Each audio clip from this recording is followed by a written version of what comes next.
the next session, which is career success and failure in life. Because it's not just in your career, in your business, but it's also your career in your community, in your village, or even in your country, let alone a country in our world.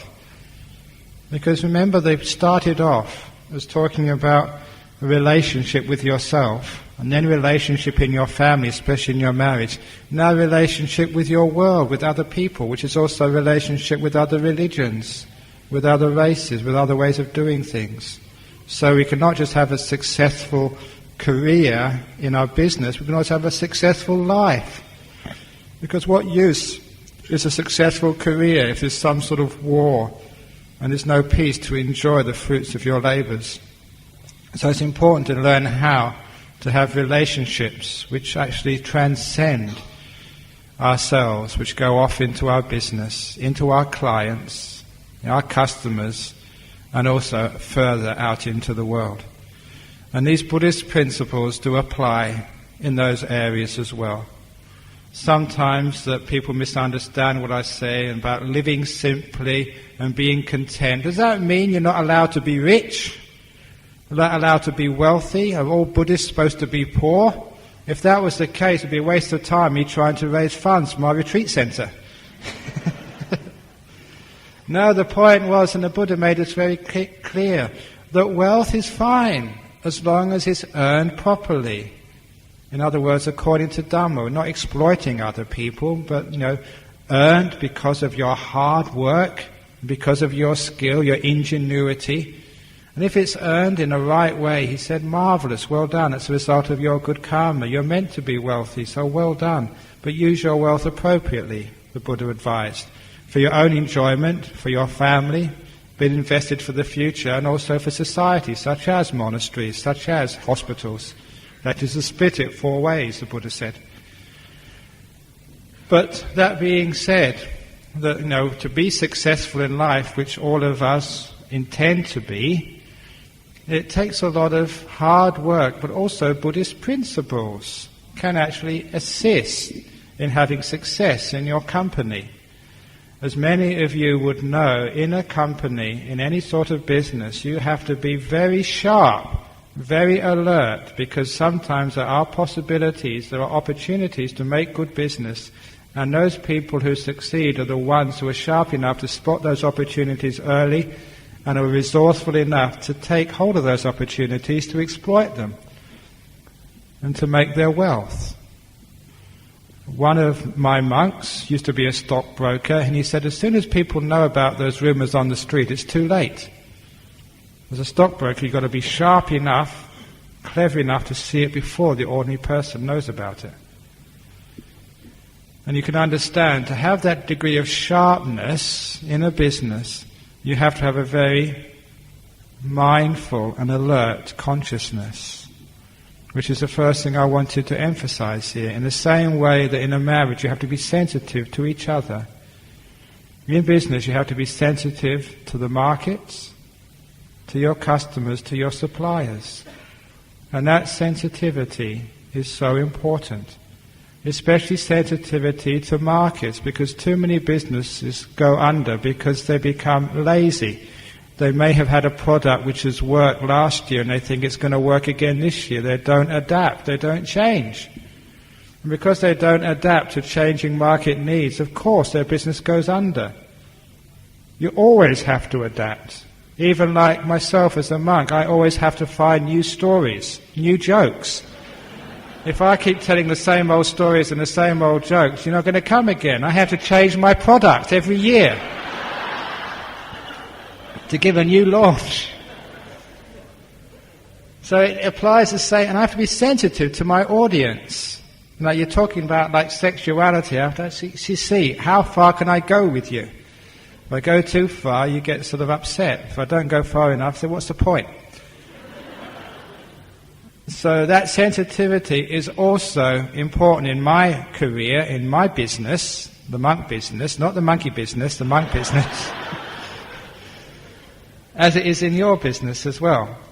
And I've seen that many, many times, that when a business is really sensitive to their client base, their customers, In other words, they're always keeping on listening to what the client needs, what the customers want.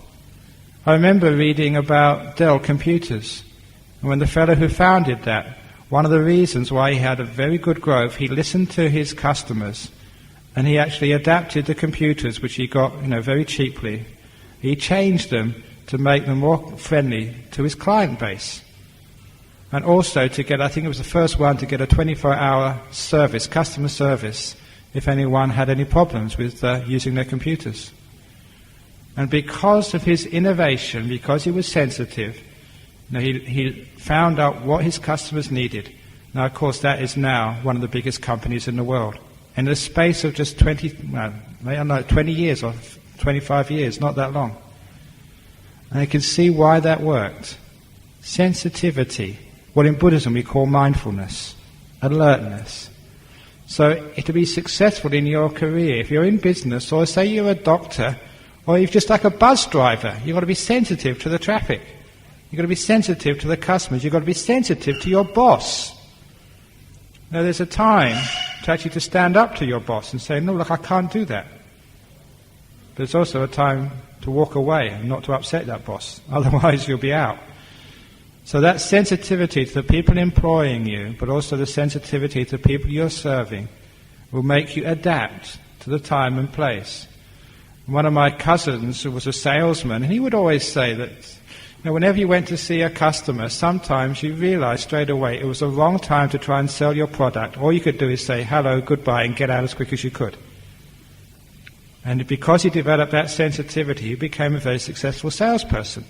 There's other times he knew he could actually push the product and get a sale. Without that mindfulness, that sensitivity, he would never be able to do that. Also, in a company, as you would know, or say as a doctor, or anything else you do in your life, so much of today's work is done in a team, because the amount of knowledge and experience and expertise is too great for any one person. We have to learn how to work together, which is why that book, Emotional Intelligence, showed that the people who made the best advances in research and development were not those people who were brilliant, who got the top marks at university, but those people who had made their contacts. If they had a problem, they knew who to email to get an answer straight away. And it was that networking ability which actually gave people Nobel Prizes and became successful in their careers. And to be able to network means you have to communicate with other people, you have to be sensitive, you have to form those relationships. That's why he called that book Emotional Intelligence, which is I know it's been around a long time, but it's a very good book to read. It's very Buddhist. It's actually showing just for success in life, you have to have that ability to cooperate, to be sensitive, to learn from other people, and to work together. In the same way you learn how to work together in a family, the same way you learn to work together with yourself, with your defilements, what I said in the first session, this is what you also do in a company. And there have been many case studies of successful companies whose success comes from their ethic of a community, their ethic of working together, of being a team, of not working against each other. One of the first times I heard about this was when one of my disciples migrated from Western Germany. This was before unification. He just wanted a better, sunnier lifestyle in Australia rather than cold Northern Europe. And this was a time the West German economy was one of the strongest in the world. I think Japan and West Germany were even stronger than the US economy at this time.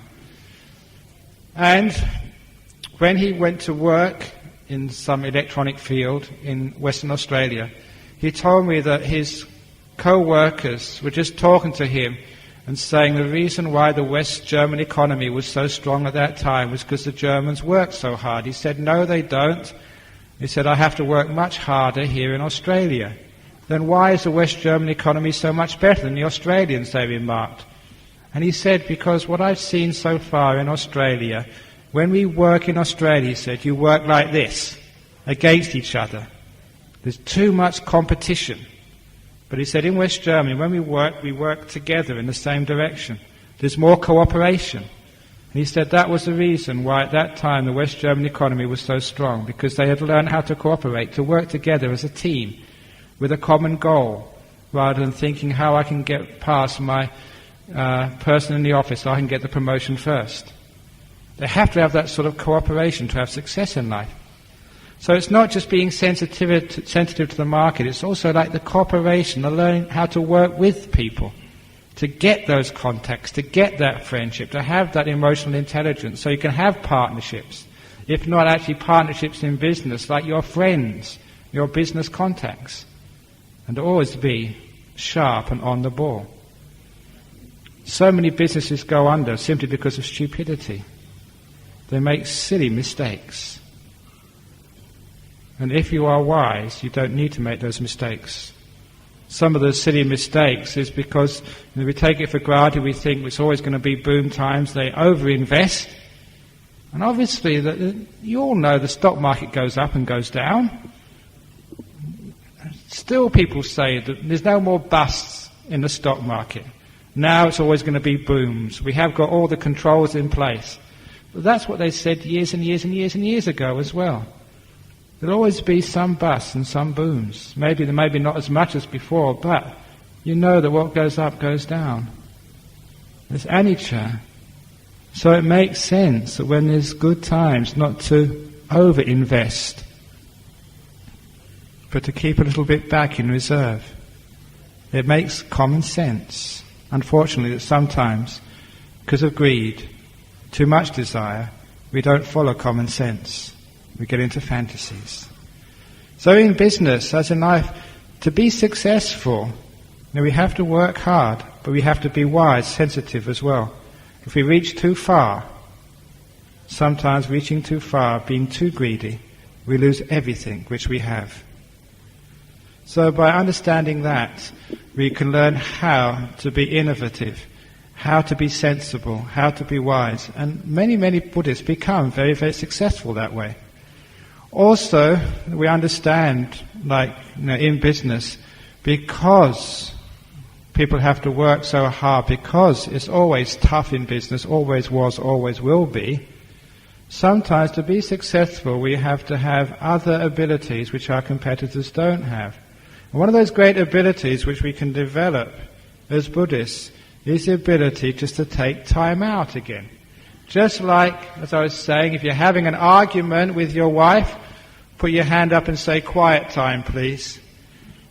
If you're having some stress in your office, put up your own hand and say, let's have some quiet time. Which modern executives in the US have done. They have time-out rooms in most of the major corporations in the US. These are rooms in the headquarters where the mobile phones can't reach. I don't know how they do it. They put some electronic devices to cut out all mobile phone access. So once the executive goes in that room, they are free. The mobile phone, even if they take it with them, the signal can't reach them. And no secretary can go in there. No one can call them. It's a time-out room. And the reason why they have these and the reason why the executives use these things is because it's not just hard work which is important for success.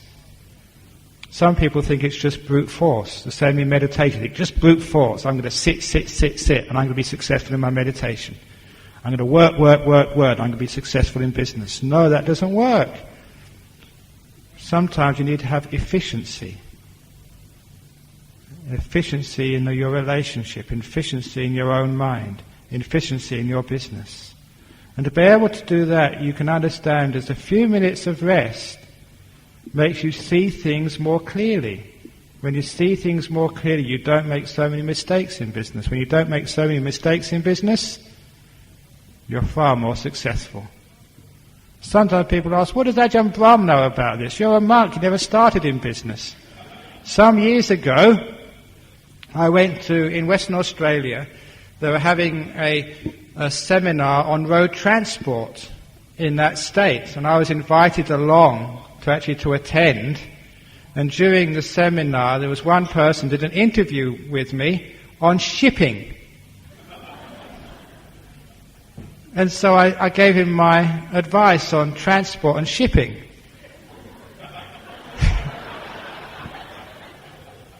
That article was published all over the world. It made all the great shipping magazines. He titled it Zen and the Art of Shipping by Ajahn Brahm. And somebody came up to me, and actually he told me that one of his friends said, "That monk, he really knows what he's talking about." And I replied, "I don't know anything what I'm talking about. I don't know anything about shipping." But still, because you had basic principles, you could apply it to something you had no expertise in, and it was acknowledged as meaningful, accurate, helpful. It's amazing how powerful Buddhism can be. Just the basic principles apply across the board on how to have success. Even in the corporate boardroom, when you have to make decisions, Buddhist principles help. In the boardroom of the state government of Western Australia, I've been told this by several of the ministers in the government of Western Australia, whenever they're having an argument at Cabinet, and I think the West Australian economy, they turn over about 17 billion every year. That's their budget. So it's quite a big company. Whenever they have an argument, the Premier, Dr. Gallup, who's read my book, Opening the Door of Your Heart, he says, "Stop it! We should be more Buddhist about this." As he does.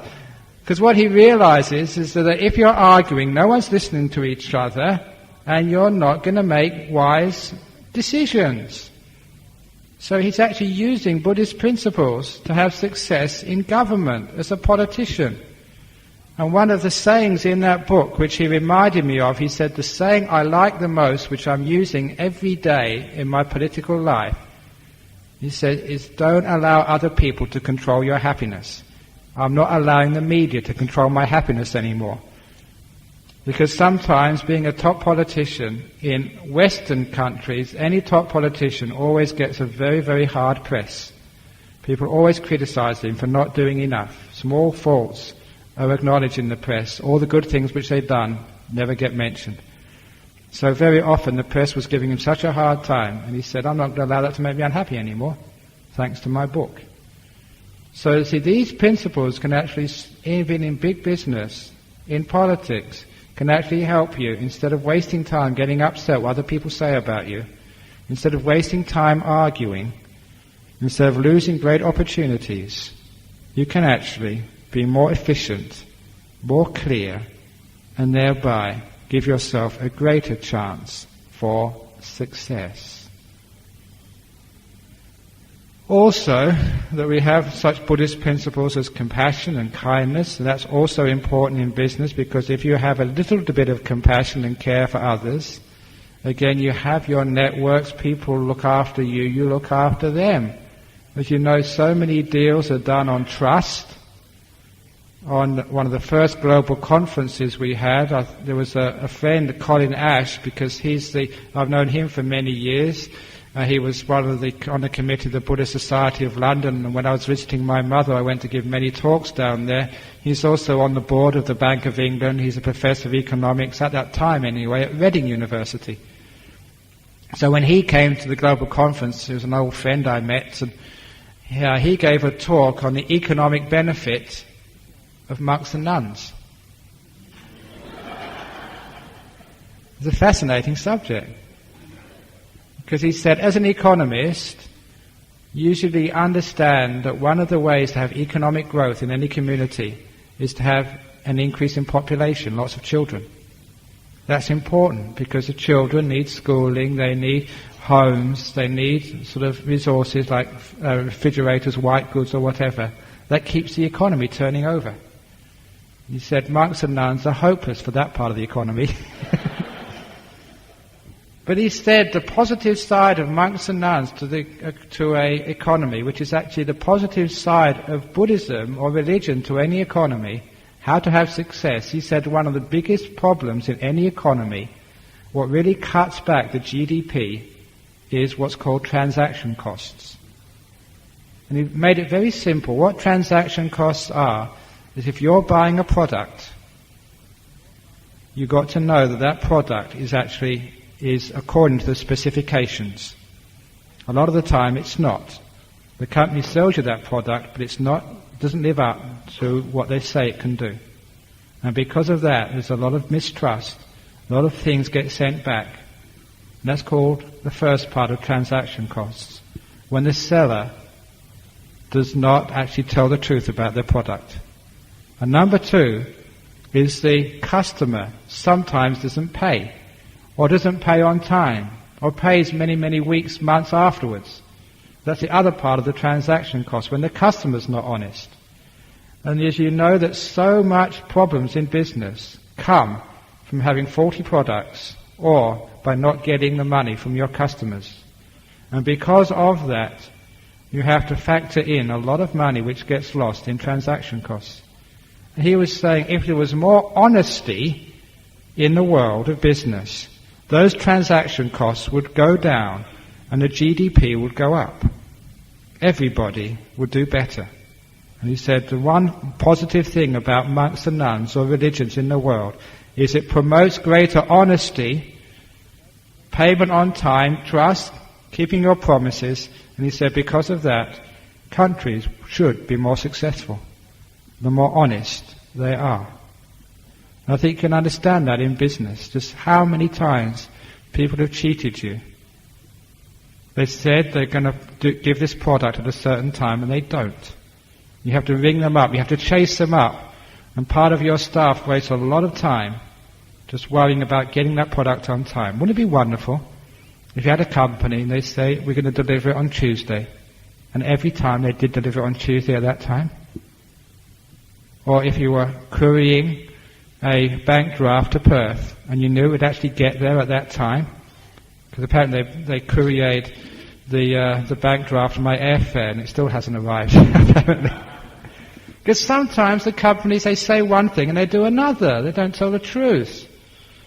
And you have to wait for things. And that can ruin your business. So if there's more honesty in this world, there's more success in business. Things go much better in life.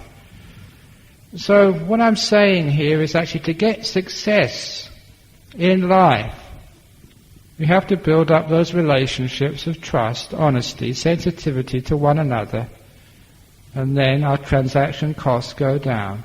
We don't waste so many of our resources. Things run more smoothly. Honesty.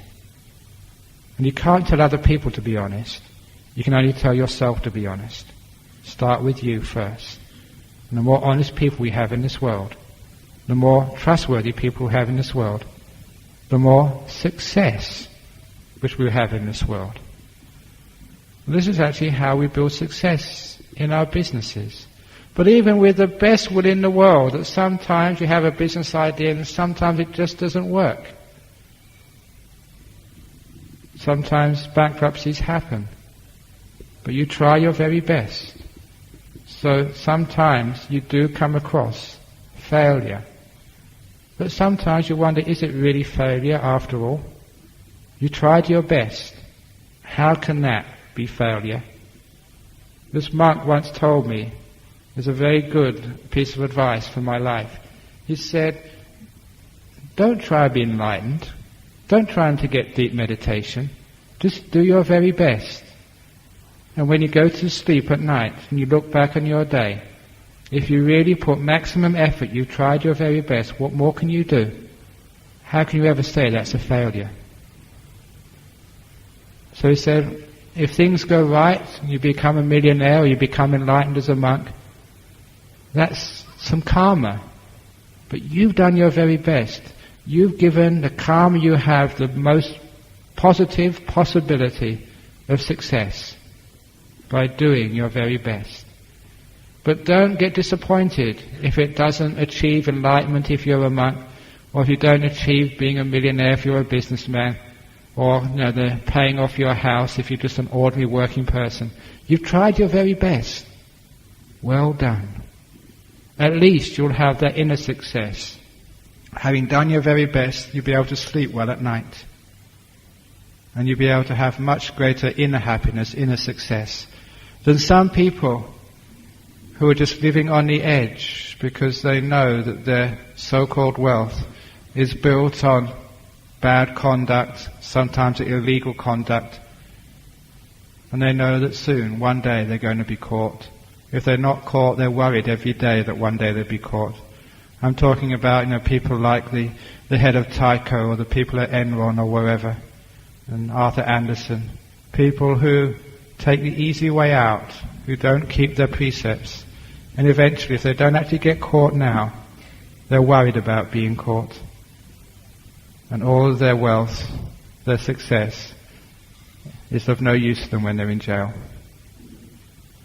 So this is actually keeping that sense of morality in business. And then we do actually become successful. If we don't actually become successful, we try very hard. As one person once said, they gave this advice: whatever you do in life, make sure you have passion with what you do. You really enjoy what you do. Because if you enjoy what you do, it might be a business venture, it might be just being a nurse, whatever else, then you become successful because you really enjoy what you're doing. And if it's a business which a venture, you're passionate about it, you give it everything you've got, even if it fails, you said you've had a wonderful time. A time of great enjoyment. So how can that be called a failure? So when you look at what the real meaning of success and failure in life, you give it everything you've got and you try to do your best. If it fails, it's only the world calls it failure. At least you've given it a try. You've given it a go. Even as a monk, sometimes I take big risks. Even as a monk, I live life on the edge. Because you never know. You make choices about building up monasteries. You never know whether it's going to be successful or not. In my life as a monk, many things we tried and we didn't know whether we were going to succeed or not. Even just 21 years ago, going to Australia and building a monastery. We didn't know whether that was going to succeed, and actually most people thought, we're stupid going to that place. If you're going to go to a place, at least go to Sydney where there's a big population. Why go to Perth of all places to build a monastery? But we went there, and it was very hard work. We kept on going. Many people thought we'd never make it, but we did, because we kept on going year after year after year after year. It was 21 years it took to build a monastery. It's a long time. It's not like, okay, let's make a collection, we're going to build it this year.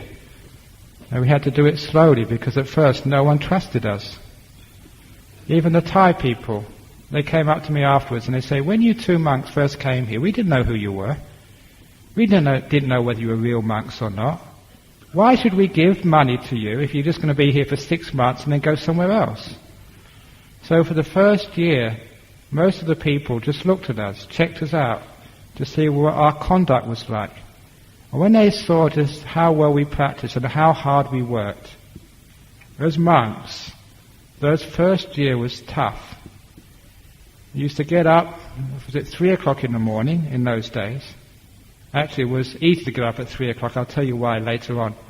And you get up there and you try and do some meditation, and at first light you were working, mixing concrete, laying bricks, sawing wood, because there was no place to stay. We had to build. And you'd keep on working. Sometimes, you'd have your lunch. After lunch was finished, back working, no rest, until you couldn't see anymore. And because there was no place to wash, we'd take water from the dam. You've seen a picture of the dam up there earlier today, in buckets, and throw it over yourself. By that time, the wind was up, it was freezing. But you had to, because you were so dirty. And then you went to sleep. The first place I had to sleep was that door I mentioned in the book with ribs on. That wasn't the problem. The problem was, in about midnight, you'd always get this strong wind would come from the east, and it would wake you up. So you only had about 2 or 3 hours sleep. So it didn't matter you're already awake at midnight, so it doesn't matter about getting up at 3 o'clock. And you work like that, day in, day out. It was tough, and no one was helping us. But because people saw just how committed we were and how hard we worked, after 1 year, people really got behind us and they started donating. And that's because of our passion for a monastery. Doesn't matter how long it takes, I'm going to build this, I'm going to do this. That's why it worked. Some years later, we decided to start a nuns' monastery. That was really on the edge, because that hadn't been done before. Like a Theravada nuns' monastery just for women, for no one else. And of course people thought, no, that's not going to work either. But it inspired people, we got donations, and we got a good nun to lead it. And that's been very successful. Now you start a retreat centre, I start all these other things which you get on doing. Is it going to be successful or not? Sometimes you just make those decisions. Let's go for it, out of faith. This is a good thing, a retreat centre or whatever. And because you have faith, it works. And you're going to give it everything you've got. It don't matter how long it takes. That way, you'll always find success. In Buddhism, we call it the 4 Iddhipadas, the road to success. You have your goal, and you apply your mind, you give it energy, but always you investigate as well to find better ways of doing it. That in Buddhism is called the road to success. In building monasteries, in building companies, in having a relationship, whatever you do in life. Hard work, keeping on going, never giving up on your goal. Which is why earlier, when someone had said, do I believe in divorce? I don't believe in giving up on a good cause. Just keep on going. That's what I've done for 21 years. Just keep on going. And eventually, because of your commitment, you usually achieve your goal. As it says in the Chinese art of war, it said, even if your enemy's got fewer troops than you have, even if they haven't got as many armaments as you have, if they are more committed than you are, you're going to lose. It's that degree of commitment which you have. You say, I'm going to keep on doing this, I'm going to keep on going, I'm not going to give up. That's why you eventually win. So, that is what you hear in motivational psychology courses. You've heard it here for 60 ringgit, not 6,000. How to have success in your life. Don't get divorced. This is a woman I've married. I'm going to work this out.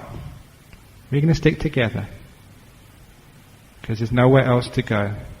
You know that story? I'll finish off with that story. Isn't it wonderful? Apparently you were short of rain. In the last couple of days, the rain has come here. So all of your brown lawns, the dry grass is becoming wet. Why is that? Because the heavenly beings are so happy with all of you coming to this seminar. It's success.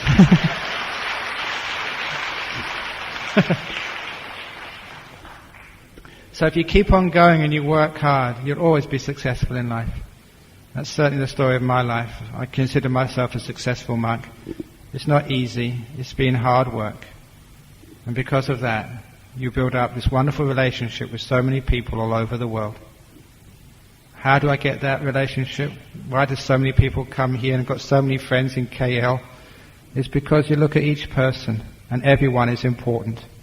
When I was signing these books at the tea break, somebody remarked just how neat my handwriting was.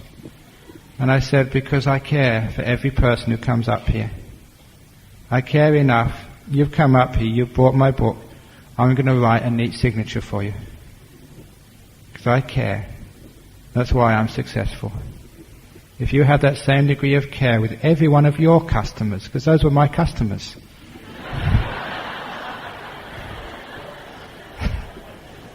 If you care that much on your customers, you will have as many customers as I have. And you can see what the road to success is. So I think I've said enough about that. Now let's open it up for Q&A. So that's how to be successful in life, in your business. I already said about in your family, in your monastery, whatever else you're doing. So Q&A now. Yeah, you've got the first question already. Ajahn Brahm, could you please elaborate a little bit on right livelihood? What if, for example, for some reasons, somebody is a butcher, and then he finds Buddhism, and he realizes that it is not a favorable livelihood? Okay, you're asking about right livelihood, especially if you're a butcher. This actually was a story from Ajahn Chah's time. There was one of his disciples, actually, that he went to see Ajahn Chah to ask for a lottery number, because Ajahn Chah had psychic powers. He was very poor. But as soon as he actually came to ask Ajahn Chah, even before he'd opened his mouth, Ajahn Chah said, "You've come for a lottery number, haven't you?" He read his mind. And that so impressed this villager that he became a disciple, and a very good disciple of Ajahn Chah. His name was Poor And anyway, that he decided he wanted to take the 5 precepts. But he said, "How can I take the 5 precepts? Because I have to catch fish for my family. This is like a subsistence economy. I grow rice in the wet season, and I catch fish. That's all we can live on because there's hardly any vegetables." So this is your question: how do you make right livelihood if you're a fisherman or you're a butcher? And one of the wonderful things about Buddhism, it's practical. What Ajahn Chah said, he said, "Okay, carry on catching fish, but only enough to feed your family, not enough to sell. In the meantime," Ajahn Chah said, this is only a temporary measure, "in the meantime," Ajahn Chah said, "I'm going to teach you all I know about herbal medicine." Because the forest monks had to know herbal medicine. It was part of what you learnt in those days, because there were no doctors. You were in the jungles. If you didn't know how to cure snake bite, you would die. There were no mobile phones to ring some ambulance. So all those old monks, they were these great repositories of knowledge about the herbs which grew in the jungles. And Ajahn Chah was very knowledgeable. So he taught this man everything he knew about herbal medicine, until the point came, this farmer did not need to catch fish anymore. He made his livelihood from medicine. He became known in the area. His medicine for typhoid was well known. And the hospital, because some of our monks got typhoid, he said, "Why are you coming here? Go and see this man. His medicine is much better than the chemical medicines." So he became very well known, and he was the local medicine man. And he didn't need to catch fish anymore. Now that was actually how you deal with getting right livelihood. If you are a butcher and you're having to feed your family, you can't tell that person, "Stop it right away," because that would be unfair for the family. You have to say, "That is wrong livelihood. See if you can actually learn another profession. Change. But do it gently, do it slowly, but make that your goal to get another profession." I don't know if I told you this story, but during the Second Gulf War, one of our members, a close member, is a past president of our society. He also, because he's a very kind man, he volunteers for a group called the Samaritans, which offers counselling by phone to anyone who's suicidal. It's a well-known number. If anybody in the community is about to commit suicide, they know this number as a last desperate attempt to get some advice. And he was the president of the Samaritans in Australia. They only take that role for 1 year, but most of the time, once a week, he spends all night on the telephone answering people who were so depressed they were suicidal. During the Second Iraq War, he got a telephone call from an English-sounding man who announced to him that he was the inventor of the cluster bomb, who had migrated to Perth. He'd just seen on the TV what his invention had done in Iraq. You can imagine the suffering that man felt when he saw just the children whose bodies had been torn apart by his bomb, by the mothers who'd lost their children, the wives who'd lost their husbands because of his invention. His suffering, I can't imagine what it must have been like. I don't know if he managed to talk him out of committing suicide, but that must have been one of the toughest assignments, to try and talk the inventor of a cluster bomb out of killing himself, when he saw the effect of his invention on the television. That's why the Buddha said, dealing in alms is bad karma. The pain, the suffering, the tears you cause is huge. When you see that, you can't live with yourself. And so that's why the alms trade is called wrong karma. Being a butcher or a fisherman is bad karma. Anything which kills, which harms, is called bad karma. There's Bhikkhu Hai once told me, he met once the executioner of Malaysia, the one who actually hangs people. And he said when he came into the room, everybody just felt so uncomfortable around this guy. They were scared. This aura, what you feel around him, which is so negative, as you can imagine, from someone who is paid to be the executioner in the jails of Malaysia. That's why it's bad karma. So you can understand that what the Buddha said is not theory. You can actually know that for yourself. You can feel it. So it's much better to take a cut in salary and get an increase in karma, good karma, than actually do bad karma by having bad livelihood. You'll feel much better about yourself afterwards. Hope that answers the question. Go next question, yeah? Thanks. My question is, through the past hour, right, Ajahn Brahm, you have been saying that cooperation is vital to guarantee a healthy living relationship. Well, consider these two scenarios.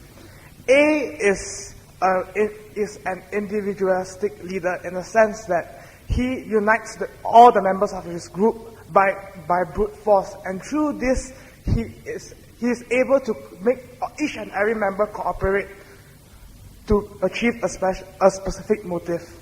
And B, however, is a group leader in the sense that he works together with the group to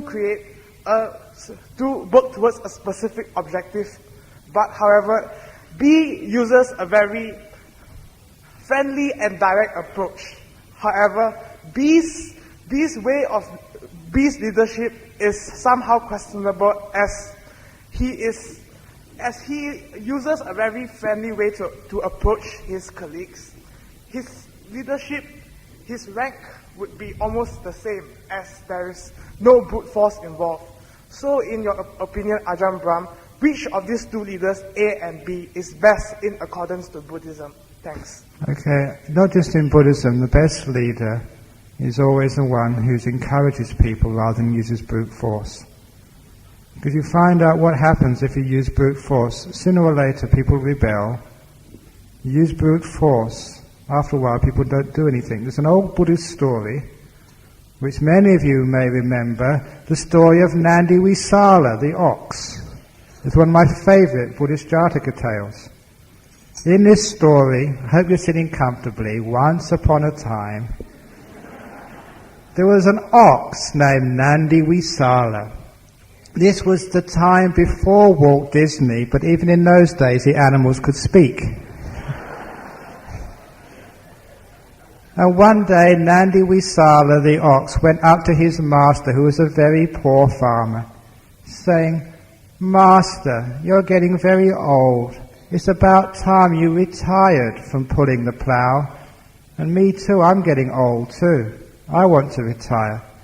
And the master said, "Nandi Visala, you've been such a good ox to me, but how can I retire? I don't earn that much. I got a big family.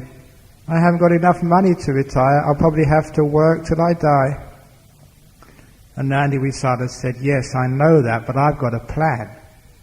I am very strong. I am probably the strongest ox in the whole of India. Now there's a man in the village who's very wealthy, who likes to gamble. Why don't you go up to him and say that my ox, Nandi Visala, is so strong he can pull 100 carts full of stones all tied together?" And his master said, "Look, Nandi Visala, you're a very strong ox, but you can't do that." "Yeah, I can." "You sure?" "Yeah, now you go and make a bet. $100,000 US.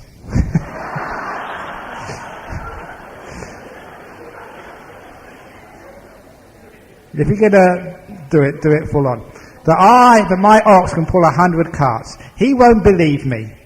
He won't believe I can do this. Just like you didn't believe me, but I can. And then we can make $100,000. That means you can retire, and so can I. All I ask you to get some good grass every day, that's all. You can keep the money, I just want some grass." So the man said, "Okay, we'll do it." So he went to the rich man in the village and said, I wager you that my ox, the strongest ox in the whole of India, can pull 100 carts full of stones all tied together. He said, no ox can do that. My ox can. I bet you $100,000 US it can. Okay, you're on. Because the rich man would always want to get more money. So because it needed 100 carts, and the farmer never had those many carts, they had to get everyone in the village to join together, to borrow a cart from here, a cart from there, to tie them together, to fill them all with rocks. And when they'd filled them all with rocks and tied them all together, they tied Nandi Visala, this big ox, to the front cart. And with all the whole village watching, especially the rich man, Nandi Visala's master got onto the first cart and said, okay, pull these carts, you stupid ox. And at that, the ox stood absolutely still. Come on, pull, he shouted at his ox. And the ox never moved. If you don't pull these carts, I will whip you, said the master, picking up the whip. The ox didn't move. And the master whipped him. Still he wouldn't move. And people started laughing. What a stupid farmer that was. No ox can pull those carts. People started laughing, and the master started crying when he realized he'd lost $100,000 US.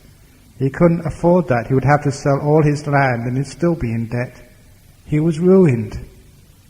He went to a tree and wept. How stupid and foolish he was to have believed his ox. And as he was crying, absolutely ruined, he felt something wet and moist in his ears. He looked around and he found that that was the nose of his ox, Nandi Visala. And Nandi Visala said, why are you crying, master? Because of you, you stupid ox. You said you could pull those carts and you can't. But I can, said the ox. No, you can't. Yes, I can. Well, why didn't you? And the ox said, because master, you called me stupid. And then you shouted at me. And then you even hit me. Now, I'll never do anything if you're that mean to me. It's a bit late now, said the master. I've lost my money. He said, no, you haven't. I've got plan B. Now, said the ox, those carts, they're still there. They haven't unloaded them yet. You go to that rich man and you say, I bet you that my ox, Nandi Visala, the strongest ox in the whole of India, can pull 100 carts made of stones. And this time I bet you 200,000 US. I'm sure the rich man would accept that. So he went back. He had nothing to lose. So he went back to the rich man and said, my ox, that was only a rehearsal. This is the real thing. I bet you $200,000 my ox can pull all those carts. Okay, you're on, he said. And this time all the villagers were thinking, what a stupid man. Now he's going to lose another $200,000. So they tied Nandi Visala to the front cart. And the master went up to the front cart, stood on it. And this time he said, dear ox, kind ox, oh faithful ox, if it's not too much trouble for you, would you mind, if it's not too much trouble, if it's too much, don't mind, would you mind just pulling these carts just a little bit, just for me? And that ox strained all his muscles. You can see the veins standing out from his side. He pulled harder than any ox in the whole of India had ever pulled before. And what happened? Nothing. That was really heavy. So the master said, look, stop it, never mind. You've been such a good ox to me. If we can't do this, I don't want to kill you. Let go. And those few kind words, that ox strained again. This time there was sweat coming out from his brow. The veins were even more protruding. And this time he pulled harder than any ox had ever pulled in the whole history, not just of India, of the whole earth, Malaysia included. And he pulled so hard. And what happened? Nothing, yeah.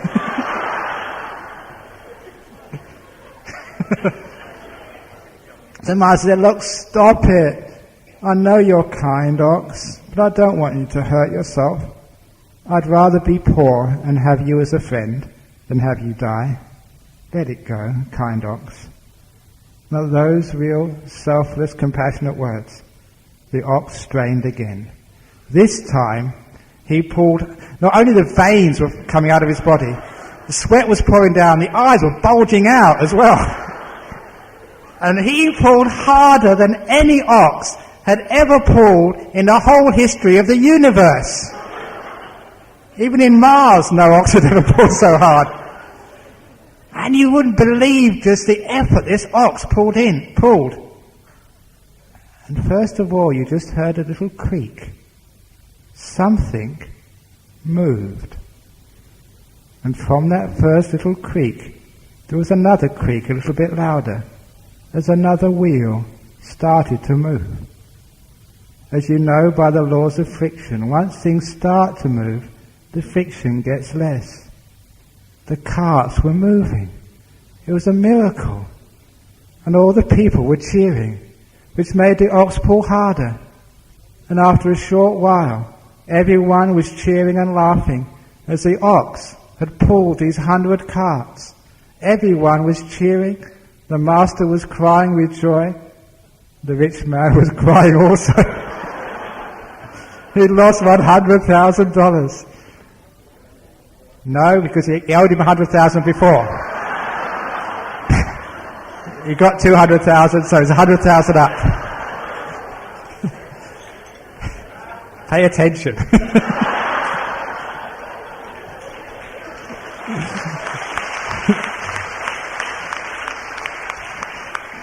So in the end, the master could retire, and the ox spent the last years of his life just eating grass, having a wonderful time, never needed to pull the plough again.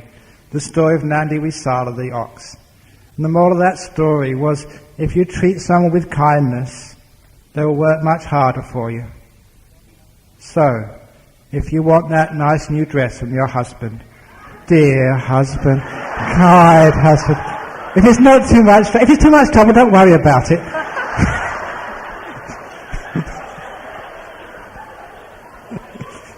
That's how you get your dress. Dear members of BGF, if it's not too much trouble about my retreat centre, if it's too much trouble, don't worry about it.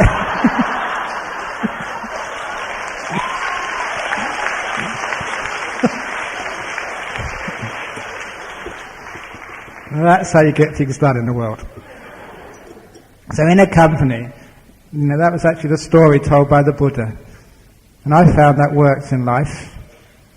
You get much more help when you're kind to others than when you're demanding and forceful. People want to help. And they really just pull harder than they should be able to pull if it's out of kindness. I don't know what you've been doing for the tsunami.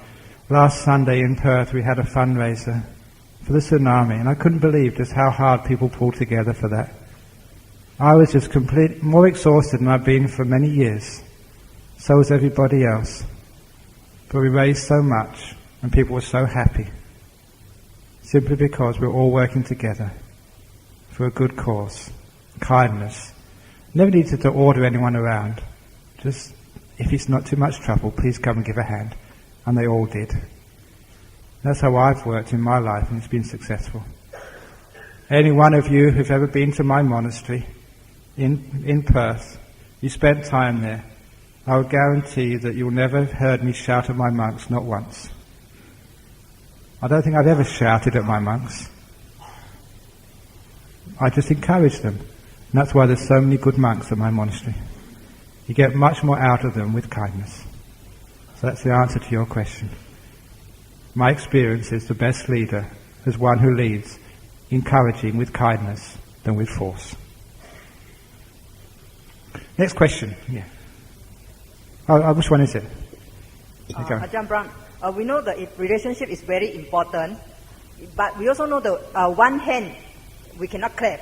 So if you have do your very best to build the relationship with others, and yet it was not working, in this tradition, how should we proceed? Because as a lay person, we know that we have our own limit as well. I think, are you asking if you're starting a relationship but it's not working? Yeah, you have tried to do your best to improve the relationship or whatever, but it's not working, and you by yourself have your limit, and you cannot proceed anymore. How should we go at this junction? Well, sometimes you say, I can't proceed anymore. Sometimes I think that's giving up too easily. Keep on going. Doesn't matter how long it takes. Keep on going. Keep on going. 1 year, 2 years, 3 years, keep on going. Don't give up too easily. If it's not working yet, keep on going. Because patience is one of those great virtues of Buddhism. And was it that story? There was a Japanese monk. Apparently he killed someone out of anger. And for his penance, he saw in this road, there was a big rock had fallen along the road. He decided actually to try and make a thoroughfare through it. And so he managed to beg a hammer and a chisel. And he started chipping away at this big stone rock. Every day he would work hard, and I think after a year he'd only got a foot through the rock. It was so solid. But when one of the shoguns saw this, he said, "This guy's crazy. How can you put a hole through this rock? It will take him 100 years. But he never gave up. He kept on trying. And the shogun was so impressed because he was working so hard. He sent some of his workers to help. And he got all this help, and eventually they got through. And I think that road is still there, with a sign on actually how they built this tunnel through this huge rock. Just one person, one monk, didn't care how long it took. He was going to carry on. And when you have that degree of persistence, it's amazing what forces, either your friends, actually come to help you when you realize how committed you are. So, actually, maybe I'm idealistic here, but I don't think any relationship should be thrown away that easily. I don't think people should be thrown away that easily. I think we give up too easily, I think, is the message here. So maybe try again. Doesn't matter how long it takes, keep on going. Because if you can't make that relationship work, maybe you have to be with that person in your next life. If you don't make it work this life, maybe the next life you'll be married to that person. So, it's unfinished business, so finish it off as soon as you can. If it really is beyond you and it's driving you crazy, okay. But make it as a last resort. Don't give up too easily in life. Next question. Hello, Ajahn Brahm. Thank you once again for coming to Malaysia to share Dharma with us. I have got 2 questions, and that is, number 1, what is an A-star student in the Dharma? 2, what is a successful business plan for the Buddhists? Okay, what is an A-class student in Buddhism? I suppose the A-class one is one who is selfless, who never thinks of themselves as an A-class one, who doesn't actually judge themselves as A-class, B-class or C-class. Someone who just does as best they can, who is kind, who is generous, who never actually seeks for recognition in what they do.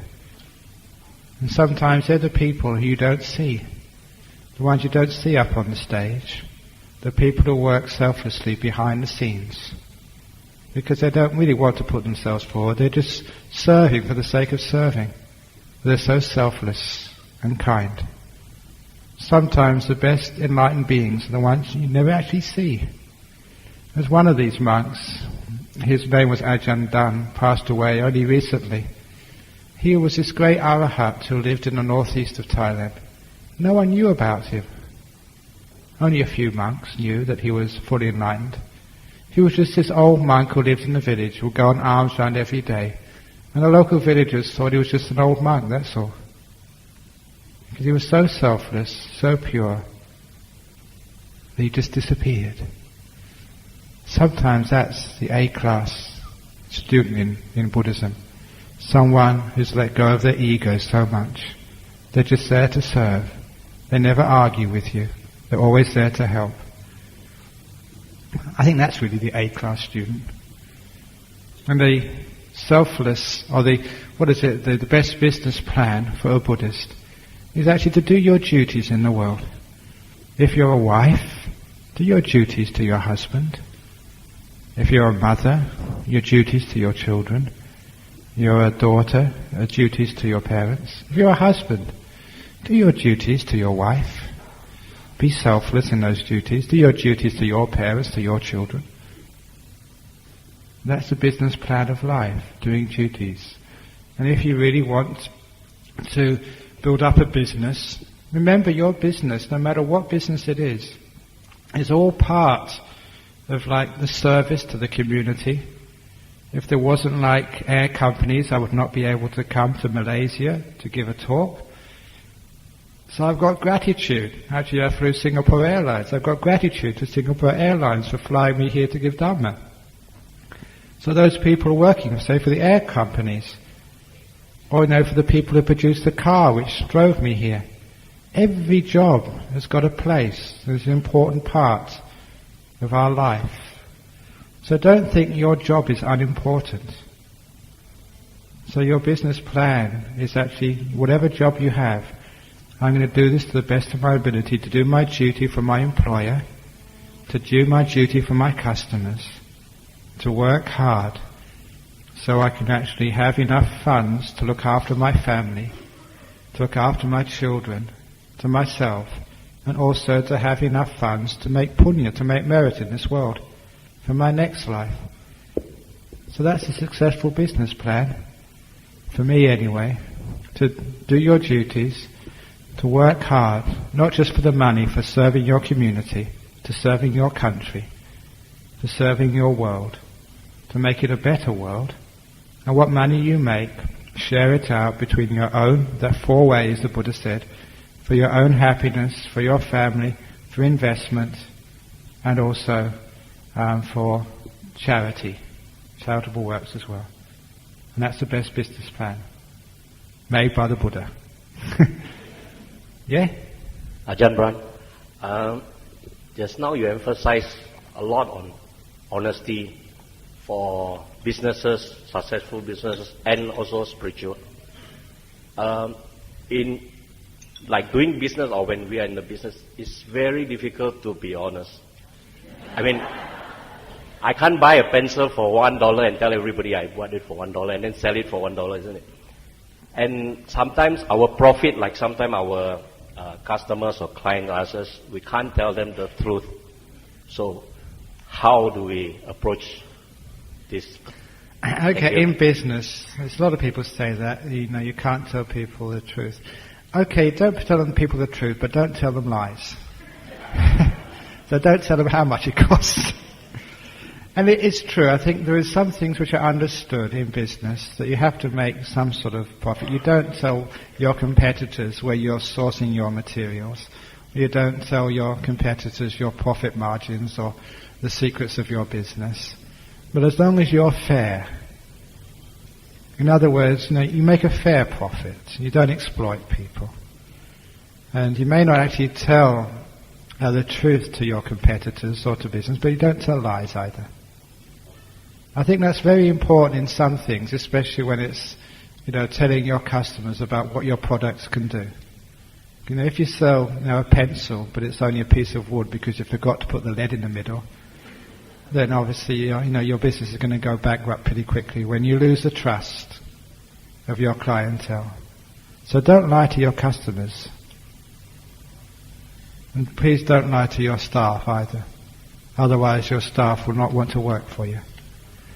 Okay, maybe there are some areas in business which I don't know, because my business is the monk business where it works, to be honest.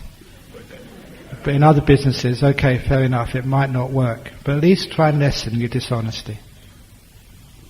So actually try and be more honest. If you can't be perfectly honest, at least be more honest. So we start from there, and then we can work upwards. But it reminds me of a story of one of the disciples in Sydney, that he had some big business, I think it was in catering or something. And, no, it's in some other business, not catering. But there was some people from Taiwan were sort of interested in some big contract. It was a multi-million-dollar contract. And after many negotiations over the internet, they flew to Sydney. They had a deal ready. They negotiated the details of the deal. both parties agreed and they were ready to sign. But the Taiwanese business people told my friend, he said, we'll sign this evening in the bar. This evening you will buy us drinks and you will supply us with prostitutes. He said, that's our tradition. You pay, we enjoy, and then we will sign the contract. He said, look, I agree on the contract, but I don't agree on that part of the contract. He said, I'm a Buddhist, and I keep my 5 precepts. I don't drink alcohol. I will not go to the bar with you. Also, I have a wife. I'm faithful to her. I will not go with any prostitutes. And the Taiwanese business people, apparently, they got very upset with him and said, look, if you don't do this, there's no deal.